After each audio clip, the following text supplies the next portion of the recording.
In this video, I'm going to show you some simple tips that you can use to improve the quality of your text-based t-shirt designs and hopefully get more sales as a result. So the first tip is using shadows, and I don't mean the traditional sort of blurry shadows like you would use them around objects in graphic design in general. I do mean these sort of solid shadows that are offset to the side a little bit. They can make your designs or your text-based designs look a lot nicer and a lot more quality. There is a few different ways to create them. I'll quickly show you one just in a quick run. I won't go in depth with what I'm doing, but basically if you have got just a piece of text, you need to basically copy it or duplicate it. You need to change the color to something dark, and then you need to arrange the pieces of text like this. So one is sort of off to the side and to the bottom a bit, or maybe to the other side, however you want to arrange it. And then you need to not just have a fill, but also a stroke on this. Ideally the same color. I think I've just selected a different black there, and the stroke has to be quite a bit bigger, so it sort of overlaps a bit over the edges here. I think that looks a lot nicer than without the stroke. And there we go. We've very quickly added a bit of shadow to this, which has made it more interesting.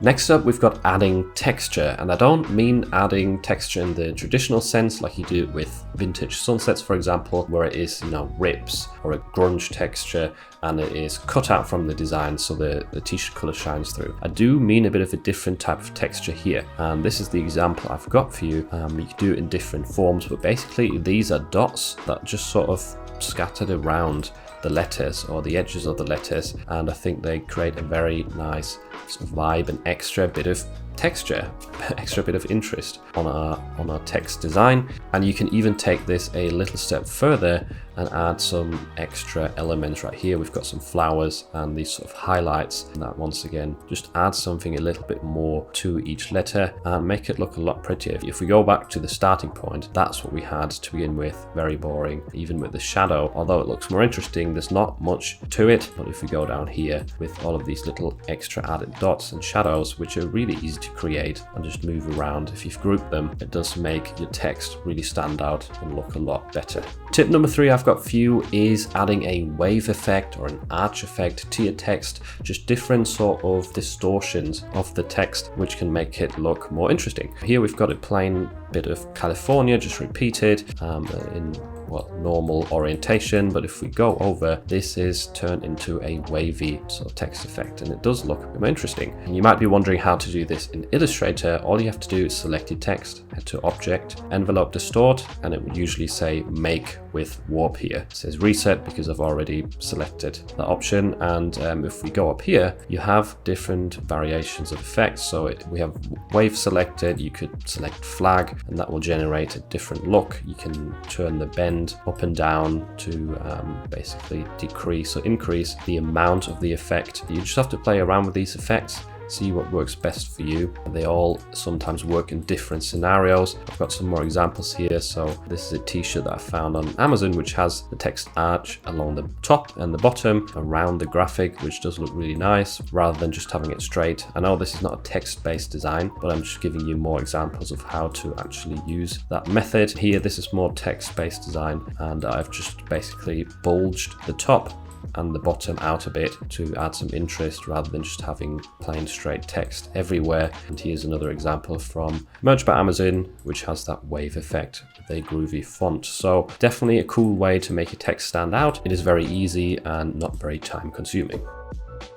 Tip number 4 is adding some decorative elements around your text, or maybe adding your text on top of decorative elements. This is one method that I use all the time to make my text designs look better and more interesting, and has worked a lot for me in the past. So we can see right here, very basic design, just a mum who loves baking. It can sell like that. I'm not saying it can't, but we can definitely spice things up a bit to make it look more interesting. So the first step would be maybe you add a little box right here to overlay the middle part of the text over. This way, also notice how the big letters or the big pieces of text are just a mum, and baking. They sort of stand out, and they are the main important part of a design. Mum and baking, those are the key words in this design. So those are still bigger. This one is a bit smaller, and it looks more interesting or a bit more intriguing because of this added element. And if I move over to the right, I've also added something along the top and bottom that makes the entire t-shirt design more of a square or rectangular shape compared to this, where it's quite narrow and thin, and it doesn't really cover much of the actual printing area on your shirt. This way, if you've got these elements along the top and bottom, it fills out more space and it just looks a lot prettier. And I do have a free print on demand graphics bundle, which is always linked in the description, and it does have some decorative elements in it.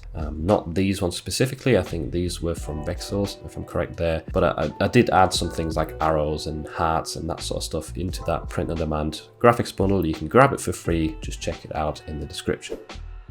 Method number 5 of making your text designs look better is font pairings. A lot of people just use one font in their design. Here's an example. This one is called Nexa Rust Slab. And while that can definitely work, you can often make things more interesting if you use 2 different fonts or even 3 different ones. I wouldn't go further than 3 because then it just gets really chaotic and usually doesn't really work out looking very nicely. In this case, it is quite important to use fonts that are not in the same category. What do I mean by this? So the first example, we've got a sans serif font, a very clean geometric one. And then on the other hand, we've got the Nexa Rust one, which is sort of a serif and slab serif one with all of these extensions. So it's a different style. These styles contrast each other, which looks a lot nicer than if you used 2 serif fonts, which look very similar. That usually doesn't work out. So here we've got that example, and there's another one where I've used a script font. This one's called Thirsty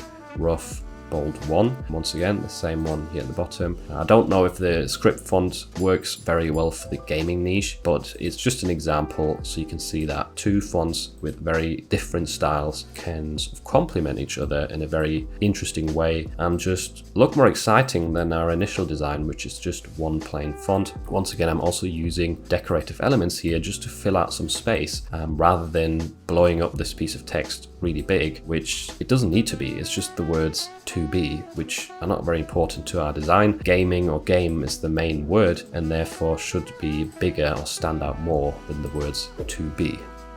And a quick little bonus tip, you've seen examples of this in the designs that I showed you before, but adding color is very important. I would still suggest using variations where it's just white or maybe just black, your entire design, but you can quickly create some more variations of that same piece of text with a color scheme added. Choosing the right one can really help you here. Don't just pick any random colors. There is a website that I've recommended before called coolers.co, and where you can create color schemes very easily, or you could just look on Amazon for a nice design with a nice color scheme and copy that. Color schemes are not trademarked, so don't worry about that. Here's the first example. This one, very simple. We've got red, some beige and some blue colors, and once again I was intentional here with which word I colored in which color, because game is sort of the lightest one, and if you have this uploaded to a black t-shirt, the lightest color has the highest contrast to the t-shirt, meaning it stands out the most, and game is the word we want to stand out most here. If I made the word game this blue color, it wouldn't really pop off the shirt very much and people would more likely scroll past it. So that's it in terms of the first example. Very easy, just using a color per line, sort of a new color in every line. You could also do it this way where you alternate between 2 colors. Red and white works really nice. I've also used blue and white before, that could work nicely. Yellow and white, just strong colors that really pop out in variation, could do well.